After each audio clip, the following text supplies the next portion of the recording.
Dr. Baumel. He's really a fine gentleman. Yes, and then yes, also more recently, Robert Howe Broner. Oh, yes. He had written that book, The Worldly Philosophers, which I think is really readable for the layman to try and understand economics and trying to understand science. I think it's one of the best-selling economics books ever. I think, yeah. Maybe the best. And he's an awfully nice man. He is. Yeah. He's a real gentleman. Yeah. So, and we're glad to be able to talk with you.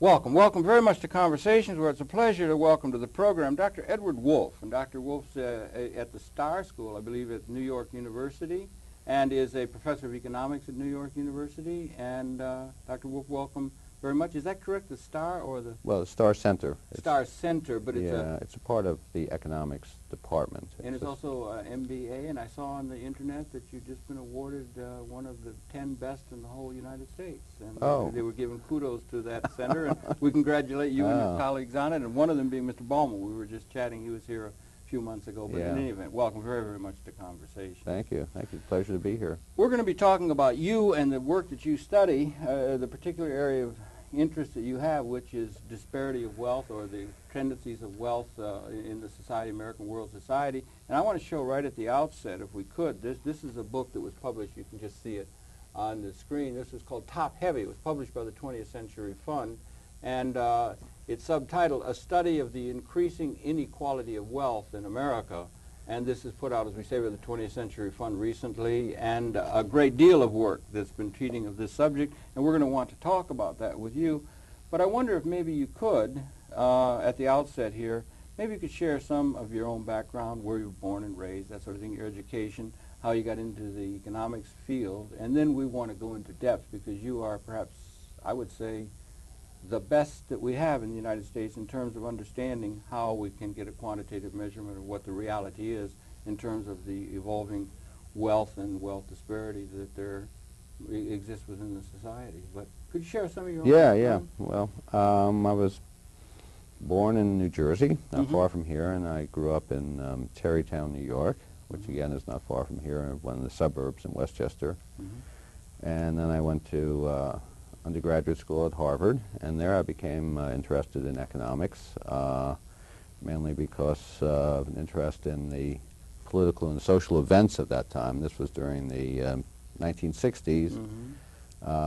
First there was the Civil Rights Movement, and then of course the war in Vietnam, and this created a great deal of interest in social and political issues, and from there it was an easy step into economics, since many of the problems emanate from economic factors. Yes, indeed. They did then, and they do now. And they still do. Absolutely right. Seems that way to me, too. Yeah. Right, yeah. And that was an amazing time, wasn't it? It Bobby was. Dylan used to say, there's something blowing in the wind, and the times they are changing, and there was a lot of people who agreed with him. Right? That's right. Yeah. And you don't have to be a weatherman to know which way the wind's blowing. We got our lesson. We got our, yes, indeed, yeah. Well, it's good that you got to economics in that milieu. It came out of social concern and that sort of thing. Yeah, so that was my primary motivation. I was interested in social and political problems, and that's what spurred an interest in economics. Then after leaving Harvard, I actually floated around for a couple of years. I taught high school for a year and did some research work. Worked for Vasily Leontiev. Oh dear, yes, he just passed recently. Yeah, he was a great man. He was really a wonderful man and a wonderful human being. Yeah. We did an interview with him about 1974 up at his place in Vermont. Really? Oh, he made us so welcome. It was wonderful, and I was really very, very sorry to see his passing. Yeah, the last 3 or 4 years. Yeah. And he was, well, he actually taught until he was 91. Bless that man. He kept going. And he had a great spirit. He had a great and a great sense of humor. Yeah. He said to me, we did the second one with him, and he said, this is 10 years, and now it looks like we will have to do another one in a decade from now. And he was really a great person. You studied with him then? I studied with at him. Harvard? Yes, Yeah. yes, he was at Harvard Yeah. then, and he was what they called my tutor. Oh, right. Okay. Good. And under him, I read actually I read some Karl Marx and Schumpeter and some of the other great classical thinkers Yes. at that time. The classical economists were much more interested in the political context of economics. Yeah, and it was called political economy by and a that's lot of what it people, was. didn't it? Exactly, Yeah. exactly. Yeah. It was called political economy for the Mm. reason that it was motivated by political issues. Yeah. Had you, if I may, I don't mean to, but did you? We were just chatting beforehand that Mr. Howe Broner had written that book that has introduced so many people to economics that some deridingly call the dismal science, introduced them to where they could understand it, but they're worldly philosophers. Had you read that? Oh yes, Did yes. it help introduce you to the discipline? Absolutely. Yeah. I read that as a freshman. I took introductory economics as a freshman, and that book was a big factor in my decision to become to study economics. Yeah. It was a very stimulating Yeah. piece of work, and again, it presented economics in the context of these broader social concerns. Yeah, it did. Yeah, and that's And there's a new edition out now. yes, yes. It's 7th, I think, or maybe it's the 11th, I'm not sure. but it has a new chapter added. He had ended the last one with the consideration of Mr. Schumpeter, and then he would go on, and the last one was that he thought the last chapter is that he thinks economics is trying to become too scientific and not broad enough, taking in anthropology in a more comprehensive understanding. It was a plea that he had in the last chapter of the newest edition of it. Yes, yes, Yeah. and I think he's exactly right. The discipline has become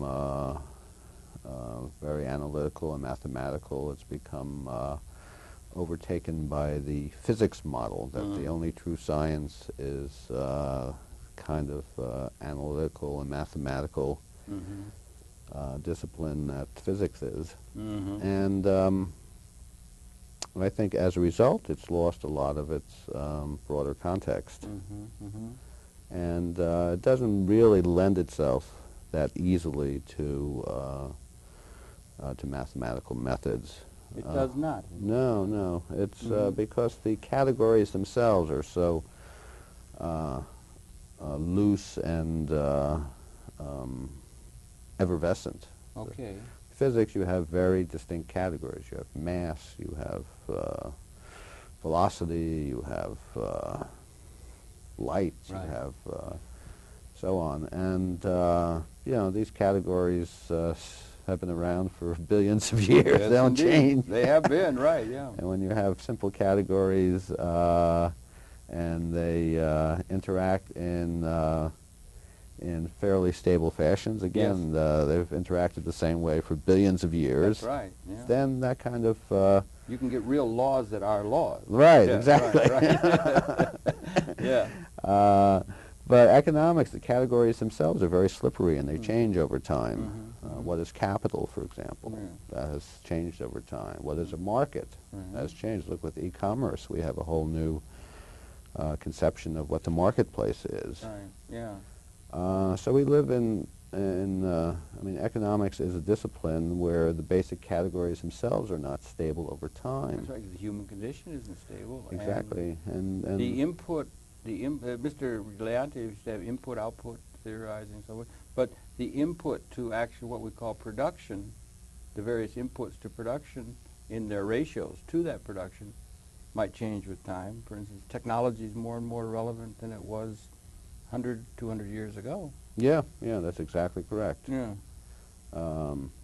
Technology has become a much more important factor in explaining economic phenomena today than it was in Ricardo's time or Yes. Smith's time Yeah, right. 200, 250 years ago.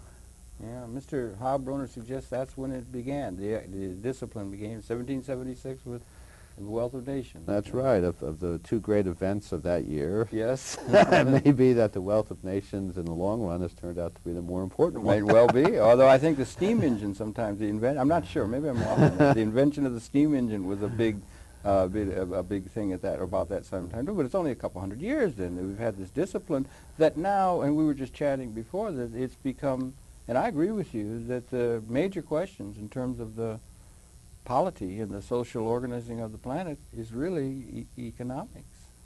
Yeah, I still think it's really the underlying force behind much of the political and social change that we've seen. You know, Marx himself said it was the dominant force in modern society. And I think he was quite correct in that regard. He was a man of great vision, was he not? I mean, he is. You know, as a sociologist or as an observer, he was one of the greats. I mean, back to Mr. Howe Broner again for a second. He was one of the 12 or so that he highlights that were the greats in the field of economics that gave us understanding. Or yes, yes, absolutely. And I think you can go back and read Marx today and still get a lot of insights about the workings of capitalism. So he's not just an historical figure, but his thoughts are still very much au courant. Yeah, right. Very relevant to what's going on today. Well, we could just take a minute with that, because we had a world before. I mean, we now have a world of there's a great deal of triumphalism about the defeat of the Soviet Union and the downfall of the Marxian analysis. You know, they will say, Mr. Fukuyama writes a book about the end of history and that sort of thing, that it's over, that we're going to have, the world is going to be operated by a market economy. We've won, in a certain sense, that battle since the fall of the Soviet Union. You want to comment on that? Well, first of all, I think Marx himself, his main work was really an analysis of capitalism. He actually didn't spend much time writing about socialism. Right. Because Yeah, right. it was still not there. And he saw the tremendous power of capitalism. And he absolutely did. And I think if you read Marx today, you'll see that his main emphasis was on technological change as the main motor of capitalism. And that has certainly been the case. And of course, Schumpeter was also carried forth that idea. Yeah. But it was original to Marx. You don't find that in Adam Smith or David Ricardo or anyone before him. Okay. This notion that it's technological change that's the main force behind economic and thereby social change. That's really interesting, because it is indeed that, particularly now. We were just talking about e-commerce and the technology is coming now, and it came the internet and everything came just 5 years or something, and it seems to be these things are coming almost at exponential speeds, the technological transformation. And those expressions of technology, extensions of consciousness, Marshall McLuhan or James Joyce would have said, they're extensions of consciousness, and they have effects back on the way we actually see and are working in the world. And those technologies are, the technological and scientific and technological advancement is moving at such an incredible, almost exponential pace in its capability of bringing new power to whatever it is we collectively come to decide it is we want to do with this planet Earth of ours. Yeah. No, it's still the primary force of change, and I think you're right that the pace has really accelerated, certainly over the last 100 years. Go ahead. Yeah. But the other thing that Marx emphasized was the implicit class struggle that was part of implicit in capitalism. That is, it wasn't just that there was technology, and that by itself changed everything, but that there was a working class, and workers didn't necessarily gain from this new technology. And I think this was an idea that was very powerful at the time, and was one of the main factors that led to communism. And it's still with us today. We still have not gone beyond this basic notion of class struggle. Yeah, really. and your work ties into that. I wonder just one thing on that. They have he had, if I'm not mistaken, set me right if I'm wrong or not off base or don't understand, but he had this idea, or the Marx had this idea of, you know, that this labor, or he has surplus value, the surplus value of labor, that everything comes from labor, and that the capital is stolen labor. I think they called it congealed labor. It was all labor, and that the capital owners, the ones who owned the technology, was in a certain sense part of an evil institution being private property, because the few owned the technological instruments, but all sorts of income, all sorts of production, or we call it now productivity, and we're very linked to the idea of productivity as a way of gauging the economy, comes from labor. And that the labor theory of value is something that's been very, very important in terms of trying to judge it, or how do we deal? Am I correct in that? Yeah. And does it also apply over to classical thinking, that in general they tend to do that? Our grounding policy statement in the United States is the Employment Act of 1946, where we're going to distribute income by labor criteria, even though the technology, maybe much of it disembodied, is increasingly responsible for production, and it's owned by relatively few. Mm-hmm. But we concentrate on the jobs, and we're very happy now because the unemployment's down, everybody's employed. But that more to the point of this notion of congealed labor. Yeah. That capital was congealed labor, and therefore an evil institution in a certain sense. Is that right? The way you saw it? Yeah. I think the term was the exploitation of labor. This brings us to the last few decades in the United States. I mean, because what's happened is since the early 1980s, and I can even date it at 1982. Okay. And I'll tell you why in a second. Okay, good. We've seen, despite the expansion of the economy, despite the low unemployment rate, but we've seen the share of income shifting away from labor and towards capital. Mm-hmm. And now profit rates are almost at an all-time high. Right. Corporate profit rate has increased by more than 50% since 1982. Okay. And you know, this ties into a number of factors, but one of them is the strike of the air controllers in 1982. Yeah, Reagan broke the back of the union movement with that, did he not? That's exactly what happened. Yeah. And I think that was the signal that Washington was no longer going to be friendly to labor. And so you see the shift towards supporting capital, even at the expense of labor. And this was a very major change in sort of the political economy of the country. You know, during the preceding few decades, we saw a steady growth of wages. We saw basically an even split between workers and capital in terms of the gains from productivity. So there was a sharing of the fruits of technological change. And you know, that was the era when we had strong unions. Remember? I know. I'm from Detroit. I remember. Yeah. When the steel workers threatened to strike, or United Auto Workers, we used to have presidents go in there and try to. Kennedy did against the steel industry. Yeah. But it was the industry itself. Even Eisenhower, Dunlop. Yeah. Right. Okay. Yeah. So you know, labor was strong, and there was kind of a modus vivendi worked out, where I think labor and capital decided to split the gains of our rising productivity. Yeah. And we'd had Taft-Hartley, and we'd had the labor laws that came out of the Depression and the Roosevelt era and that sort of thing.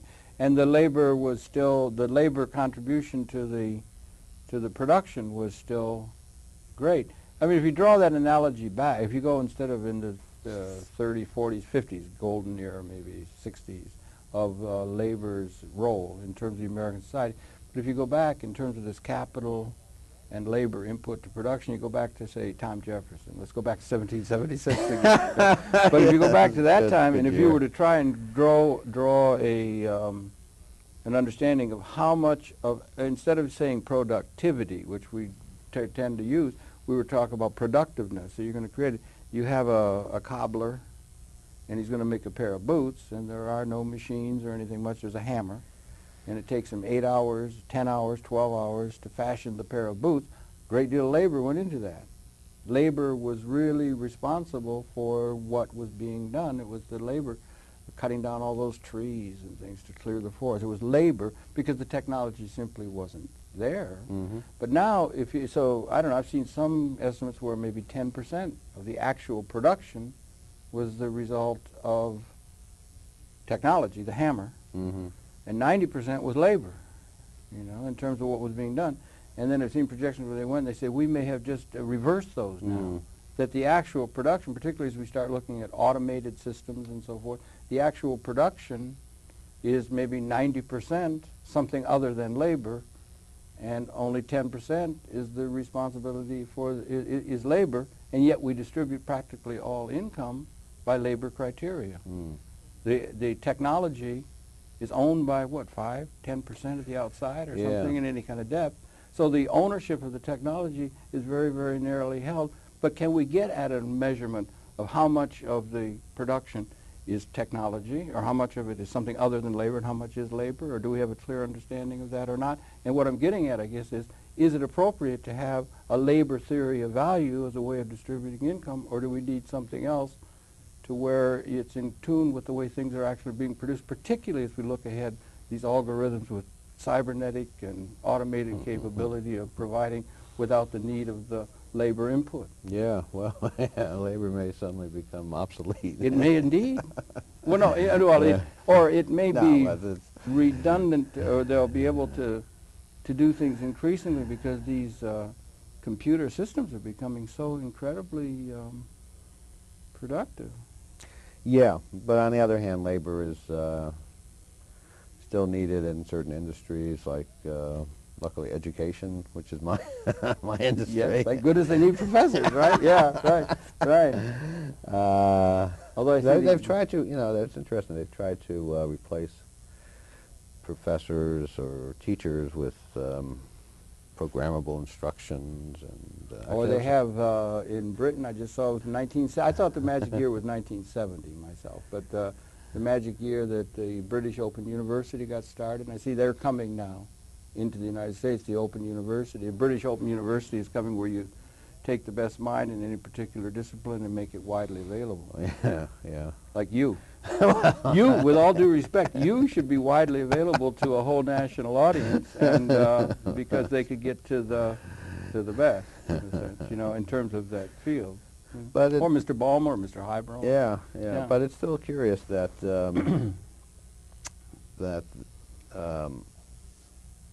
by and large, education is still performed the same way it was performed probably 2,000 years ago. You have a classroom, and you have students, and you have a teacher. Yeah, well, probably that's probably true. And I was probably thinking of the economy as a whole, you know. Although I've had people tell me, and they tell me I don't want to talk too much here, but they tell me that it's really true, honestly true, that the airlines, and it's just sort of a metaphor, but the airlines, American Airline, we fly around and everything, they would be more efficient and cost effective, and most of all, safer if there was no pilot. Triple redundancy systems make them so we got to have the gray-haired man and fall back. Because we're do you understand what I'm saying? But if that were true, it could be somehow measured and presented. You got human failure, human error, human emotions and things that get in the way. It'd be safer if they weren't there doing these things. But we have no other way to distribute income because the ownership is all held by a handful of people. They never concentrate on expanding the ownership. But that's another issue, perhaps. And I heard you say that the disparity since 1982 of income, but also of wealth, and there's a distinction between income and wealth. And what are the trends that we can see? It's becoming very concentrated at the top in your perception. Yeah, well, this is despite widespread reports that we have now entered people's capitalism. Yes. That's the new catchword. Yeah. Now, it is true that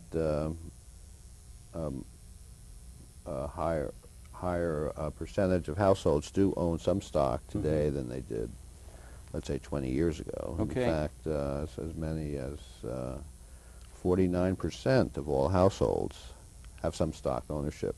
Is that also through pension plans and That through includes pension mutual plans, funds? mutual funds, yeah. But it's pretty narrow, pretty... Well, that's the point, that a lot of these people all have very small stock holdings, you know, 5 or 10,000.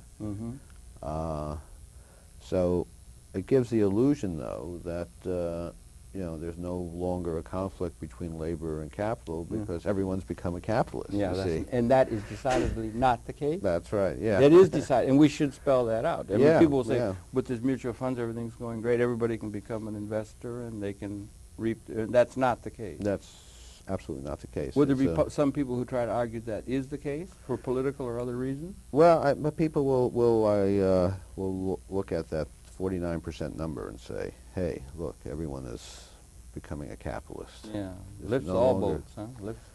No longer a conflict now between labor and capital. But you know, the point is that while the average family, middle-income family, owns on average about $10,000 worth of stock,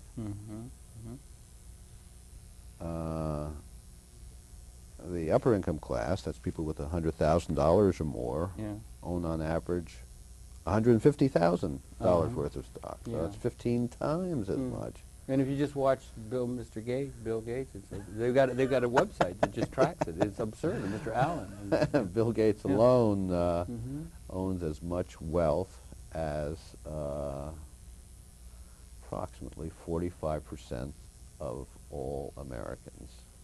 Is it really that? Yeah, yeah. I had seen a figure, maybe you could set me straight. It was 248 people in the world have a net worth, or I'm not sure how they measured, that represented something like the net worth of 48% of the population of the world or something. There were 250 odd people or something. Yeah, that's believable. Is that possible? Yeah. That's really incredible concentration of wealth and income, right? Yeah.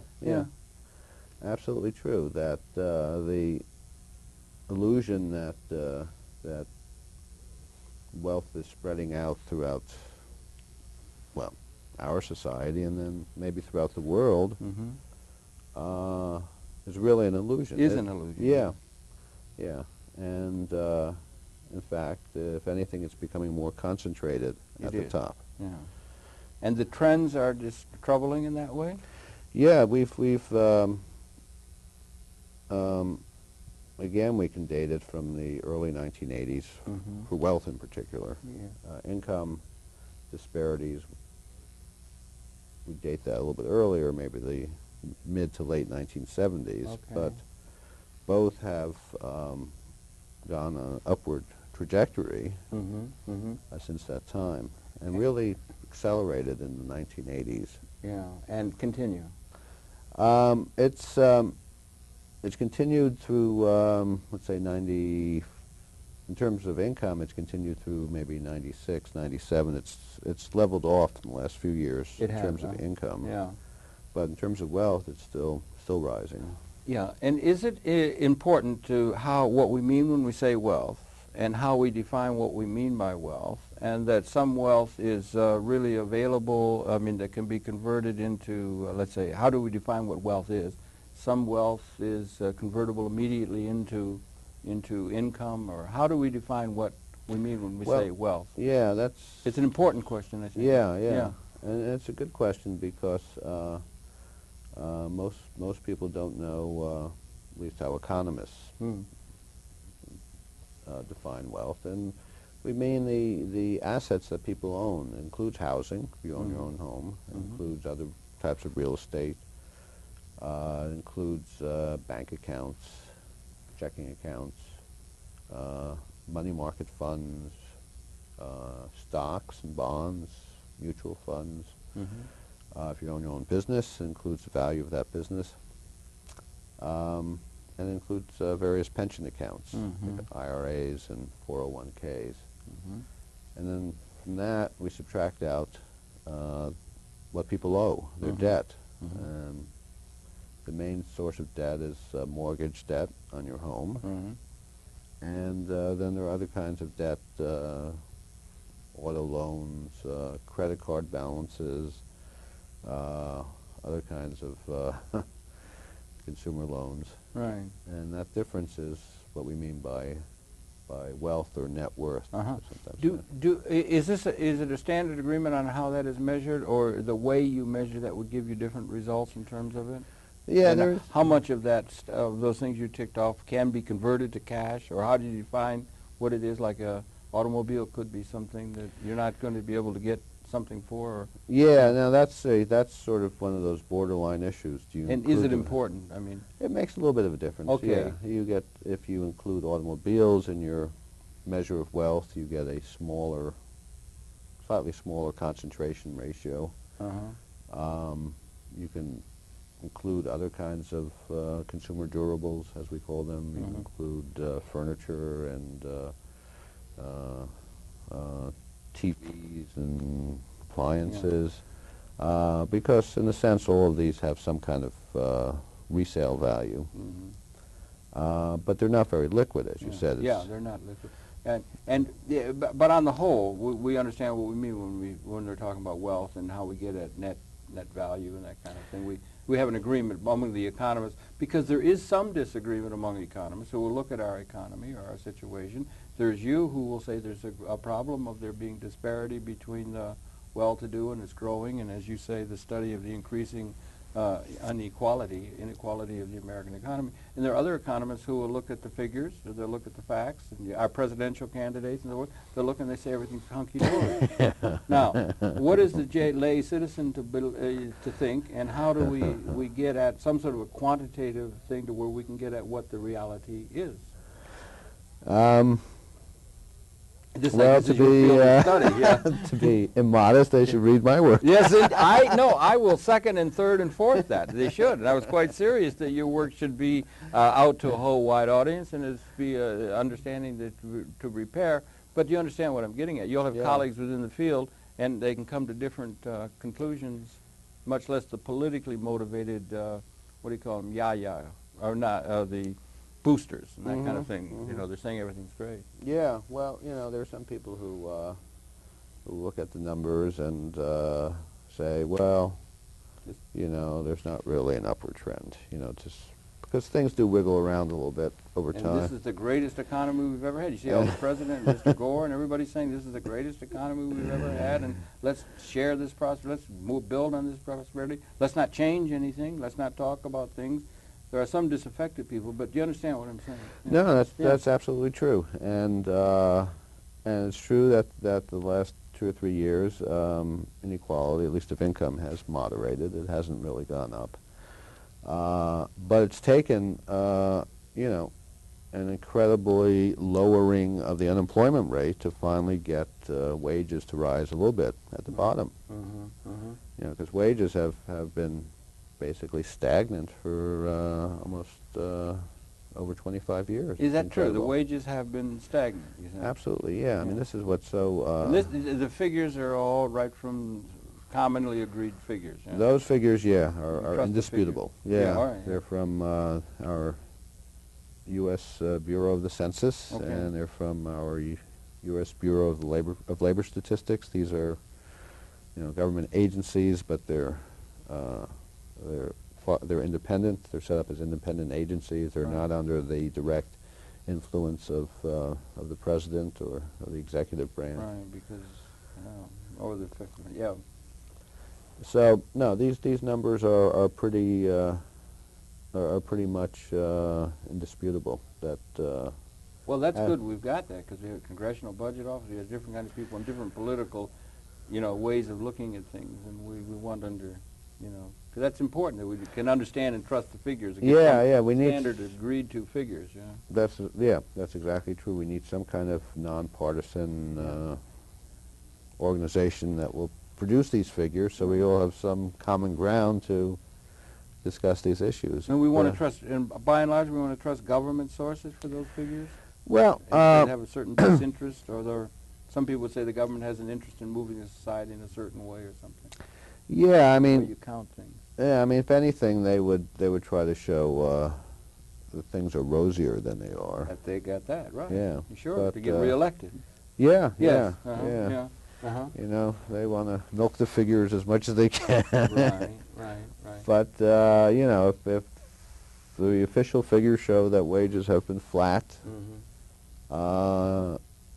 you know, you can pretty much believe that's the case. Also, the way they measure unemployment. Some people would say they changed the standard by which they measure unemployment so that if you have a 4% now unemployment, that at another time it would have been 8% or it would have been more. They're fudging the figures, they're changing. Have those figures of measuring that stayed consistent with a certain within a certain range that make them valid through time to get, you know, comparative readings and so forth? Yeah, by You and think they large, have? yeah, the unemployment rate statistic has been pretty stable over time. I mean, It hasn't the way been fudged.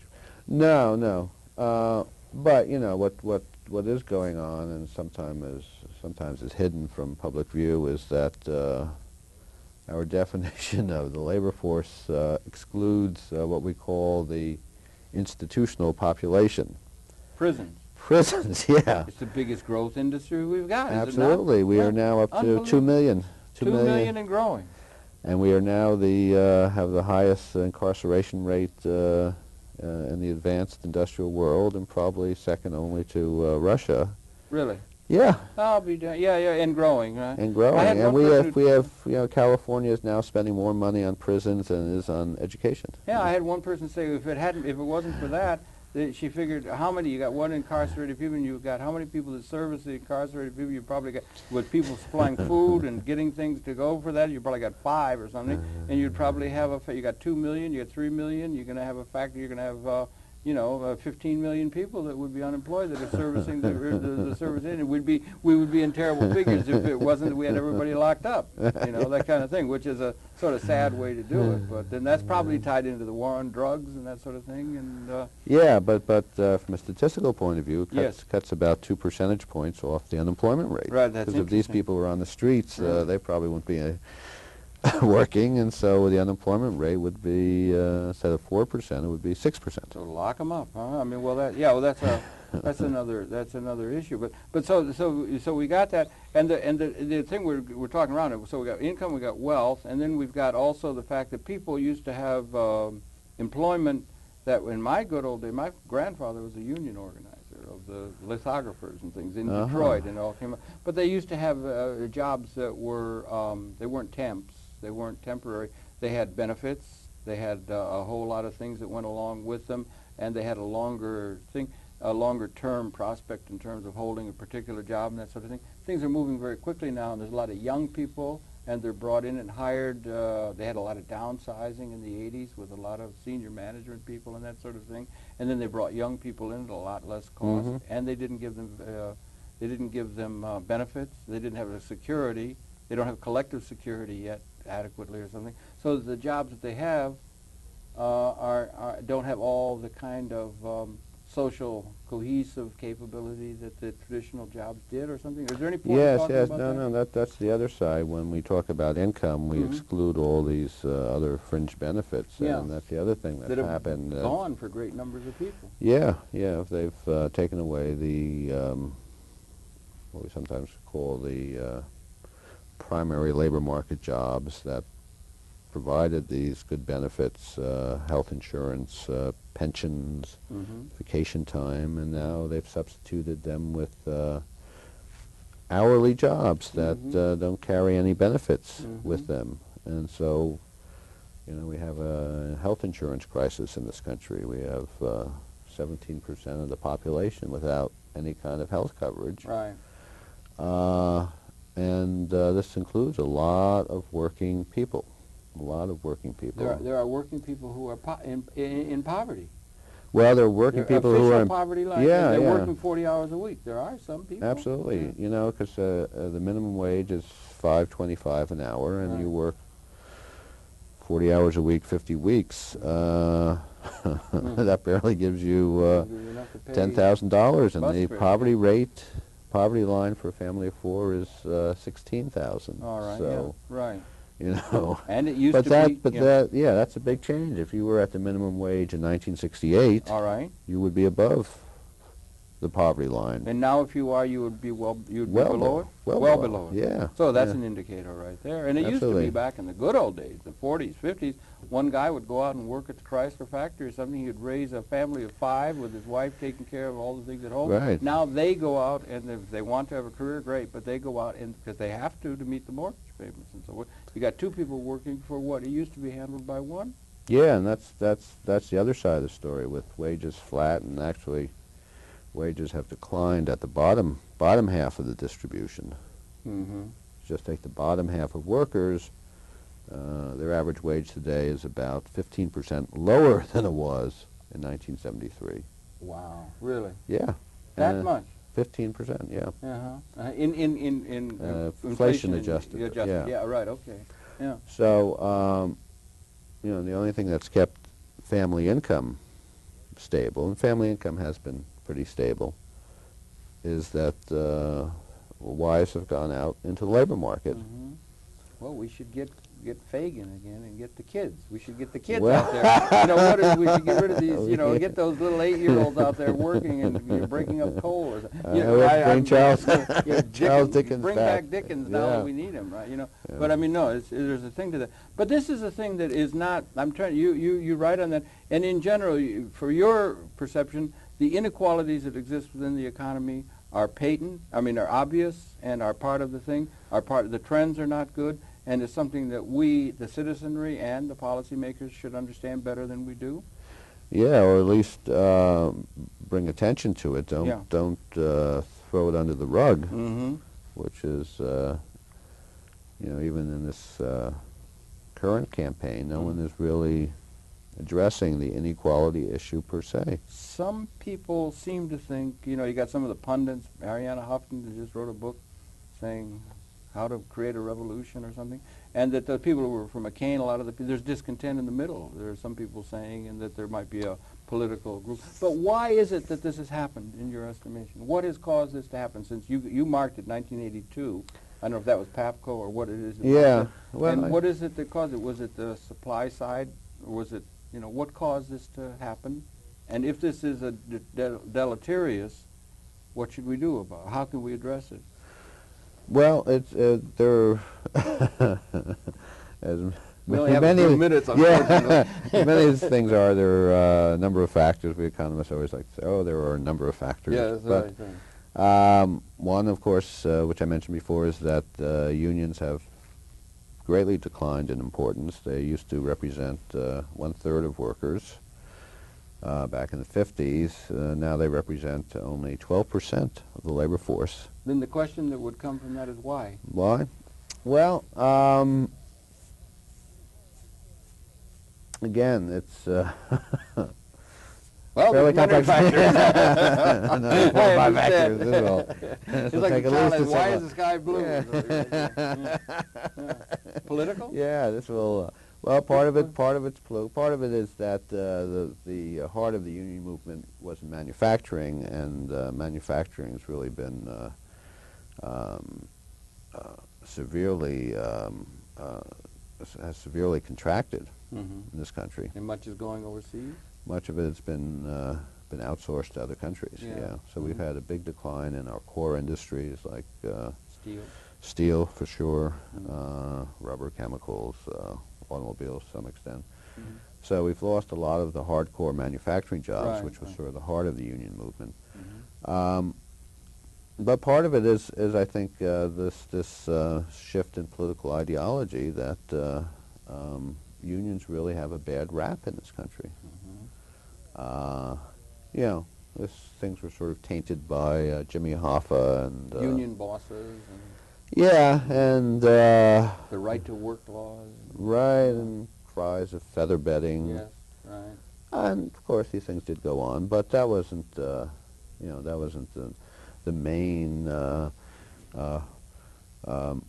task of the union. It was very marginal to the union movement as a whole. So, you know, unions have gotten a bad rap, and part of it is political. I think when Reagan said, you know, Washington is no longer going to support labor, Fired all those PAPCO guys? They fired, yeah. And it stuck? It stuck. It was really a very significant political event. And there weren't hardly any crashes of airplanes.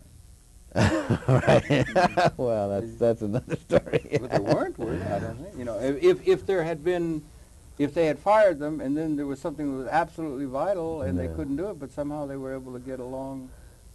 Yeah, but remember, because I remember flying during that time, they really cut back on the flights, and there were very significant waits in airports, so they it made it very turbulent. Yeah, but they were going for a big so picture thing, yeah. Yeah, but I think it was to make the message that you know, labor was no longer going to receive Washington's support, and I think that did a lot to harm the labor movement, because when they tried to organize, you know, they ran into resistance from workers who said, "What's the point? You know, you're not going to be able to do anything for us."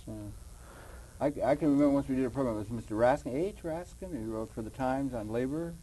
We did a program about that. He was really understanding, and he said they used to go down to Bell Harbor, and what the labor unions would always ask for over the industrial unions, AFL-CIO, what they always would go for each time was more. They wanted more money. They would get more money, and so they'd do that.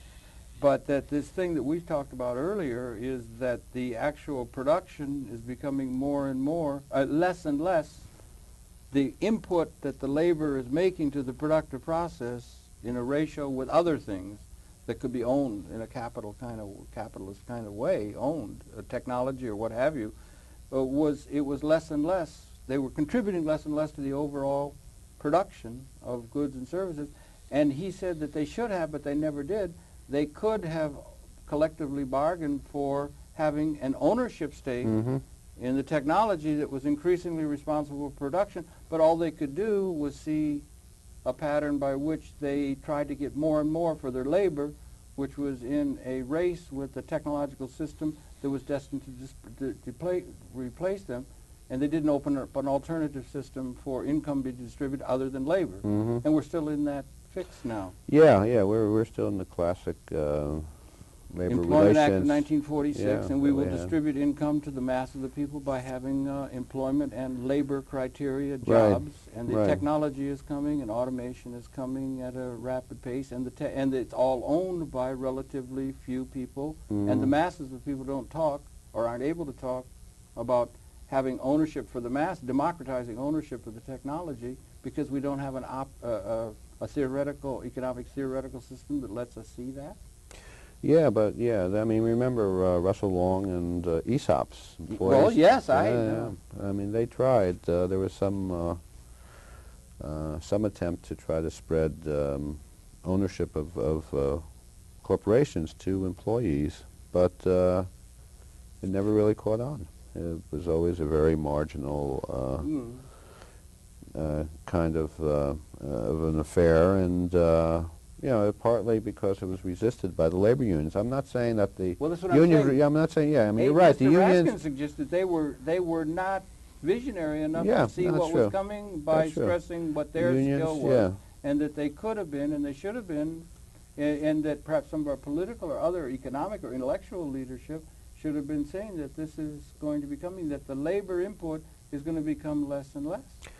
Yeah, well, it's true. The unions in this country tended to be very conservative and not think about the broader picture, the future. They were stuck in sort of the classic capital-labor confrontational mode, which characterizes our labor relations in this country. Much different than continental Europe, where there's much more of a commonality between labor and capital. They meet once a year in Germany, let's say, or Sweden, and they work out the wage arrangements for much of the country's workers in much more of a cooperative mode. So I think labor has been confrontational, but I think capital has also been confrontational. That capital in this country has never treated labor as an equal, and that they've created this hostile type of environment. Well, that's been that they would clash over that kind of thing, and then your class arguments would come up and so forth, and the people that were in the disadvantaged position would be wanting to have a job where they could make money.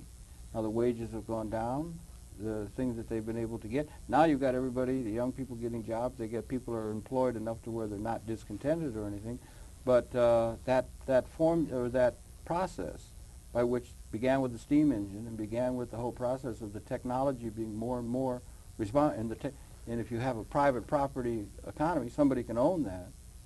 If you have a leftist critique, you say the private property is an evil institution, so rather than getting private property ownership to the democratizing ownership of that which is producing the wealth, we're still saying that people should get their income by having a labor relationship to a process that's becoming increasingly technological. And we don't have Mr. Nixon one time said we're all Keynesians now. We had Schumpeter. And then we have what is the theoretical frame by which the economics is being understood that can give advice to the political leadership? And is there a need for a new one, a vision thing, or a new way of seeing this rendezvous we have with the economic system that might move beyond productivity analysis and begin to get at some questions of the actual production of what's going on, and maybe spread some ownership of that which is actually producing the wealth, and not stressing so much the labor input to production? Well, yeah, I think there has to be a greater spread of asset ownership in this country. Asset ownership as opposed to a right to a job. Yeah, but still, I think labor has to get its due. And I mean, look at this: the minimum wage. The minimum wage today should come up. Hey, but it's 35% below what it was in 1968 when you adjust for inflation. I mean, how is this possible? How is this possible? Well, I mean, how could the unions have allowed the minimum wage to drift down so much? And then we say, but this, this is part of the political economy that occurred, and you have someone like Greenspan and the Federal Reserve Board. Whenever wages start to nudge up at all, what do? They clamp down on the economy. Well, that inflation, it hasn't shown its head yet, but very considered. Right. Well, that's the biggest fear they have is wage inflation. But what is wage inflation? That means better living standards. Yes, exactly. Right. And the Fed, whenever they see any wage inflation, i.e., people getting better off, first thing they do. If the folks getting better right, exactly. People at the top getting capital better is okay. Yeah, I mean they're there to protect capital. But don't we have to guard against the idea of saying the people at the top will own it? Bill Gates has all that money by stock options, over he owns it, right? And if we keep the idea that they're this class thing, that it's not, if it's good for Bill Gates, or if it's good for somebody who's very well off to own the technology and and everything, why isn't it good for everybody? And why do we not somehow set up a thing rather than just, increasing wages, although that's probably something good to be done and that sort of thing, or maybe even a wealth tax. I know you're interested in that there should be a wealth tax to try and get some equity through government, and that's a thing to be done. You're going to have a lot of political opposition. But to stress the idea that the democratization of the ownership of the wealth, which is creating the wealth, we should create a context where we have, instead of it being a very shallow thing, that the ownership of assets is very widespread to everybody, so that they're in keeping with the way things are increasingly, perhaps, going to be produced. Well, that's the other potential solution, and but that it's a long way to get from someone earning $20,000-$25,000 a year. I mean, they are barely getting by with that kind of money. Where are they going to get $500,000 to put into any kind of asset ownership? That would be. So you say, well, okay, so we'll have firms, and this gets back to the ESOP issue. Well, and not only ESOP, but the binary, the notion that there are two ways to produce everything, and we're all skewed toward giving value to labor. But it's these other things, and the people who happen to be in the happy position of owning all those things that are producing everything are getting overwhelmingly wealthy And the owners, there's no patterns for disseminating ownership, or no patterns like, look, 20 years out, 10, 20, 30 years out, or patterns in place that is going to create that kind of a pattern so that people are getting income by the way things are actually produced. That's what I'm trying to say. We don't have a but my problem, Mr. Who's the Friedman or something, or monetarist or kind of thing and everything. We don't have a vision that's going to lead to equity. No, that's true. But my problem is how you get from here to there. How do you get to a situation where you can get asset ownership to spread? And well, yeah, right. How do you? First of all, is it a good thing? Is it an appropriate thing? Or does it violate some idea of how things operate? Is it immoral? Or is it something like that?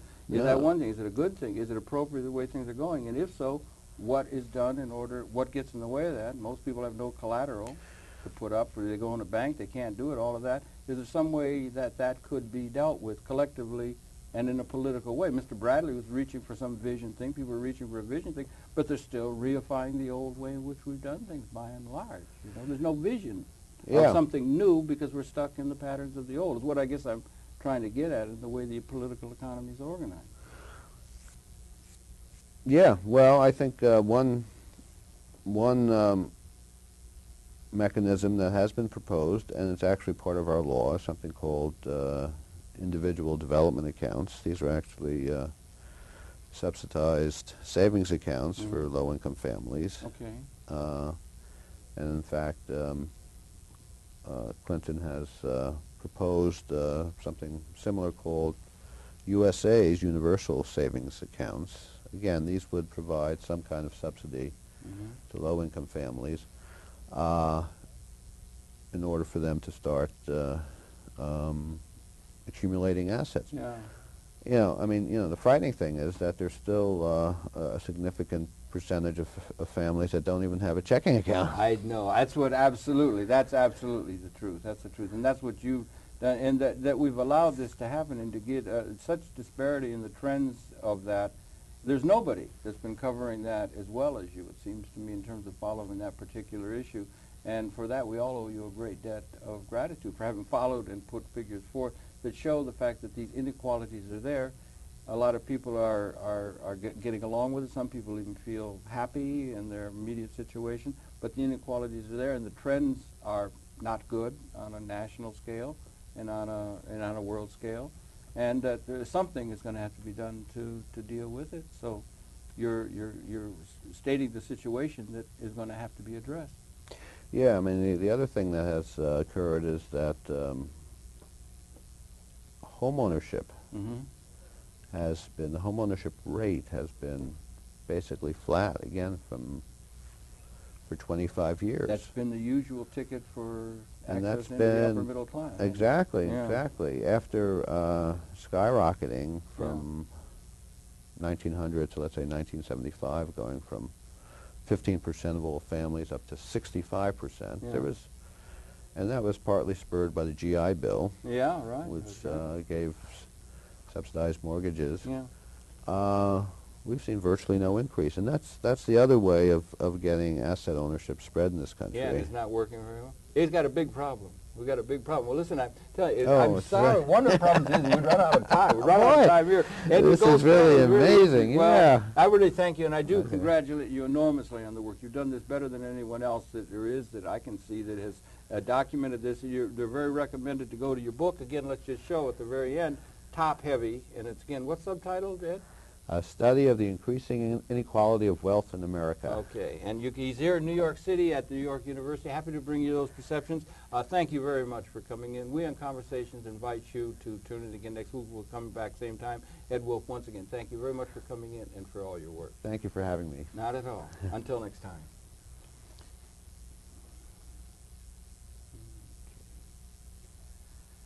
Well, on and on, you know, it's really, there's such a big subject, you know. It's such a big subject. Yeah. What are you working on now? You got a particular paper you're working on now? Well, actually, I'm starting up a project with the Ford Foundation to actually try to